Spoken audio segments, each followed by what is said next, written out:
হচ্ছে নাকি? কে তুমি? মা, উনি ও বাবা, তুমি প্রেমিক ধরেছো? হ্যাঁ, আপনি কিসব কথা বলছেন? একদম চুপ। তোমার সাহস কি করে হলো এখানে আসার?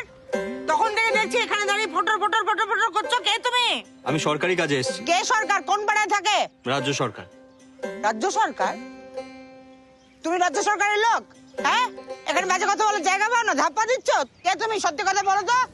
যেই দেখেছো একটা একা বিধবা মেয়ে, অমনি পিছন পিছন চলে এসেছো না? যা বেরো বেরো বেরো বেরো এখান থেকে, বেরো। আপনি ভুল বুঝছেন। আমি কোনো ভুল বুঝছি না। যা ঠিক বোঝো সব তোমরা বুঝছো না?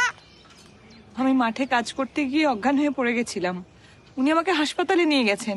আহারে আহারে কুকু, কত কষ্ট তোমার। কে বলেছে তোমাকে কাজ করতে? হ্যাঁ, তোমাকে বলেছিলাম না ঘটি পাটি নিয়ে এখান থেকে বেরো, বেরো হও। যত হয়েছে আমার সমস্ত জ্বালা। দেখুন, আপনি কিন্তু উল্টোপাল্টা কথা বলছেন। ডাক্তার বলেছে আপনার বৌমার শরীরের অবস্থা খুব একটা ভালো নয়। ওনার খাবারের দরকার, রেস্টের দরকার। তাই তো, সেটা আমি বুঝে নেবো। তুমি এখান থেকে বেরো। বেরোবি না তো? দাঁড়া দাঁড়া, আমি বটিটা নিয়ে আসি। দাঁড়া দাঁড়া তো, দাঁড়া, আমি বটি আনি, দাঁড়া। যোগ মায়েরি, কিছু মনে করবেন না। আগে বলবেন তো বাড়িতে এরকম একটা যন্ত্র পিস আছে, আসতাম না। চলি।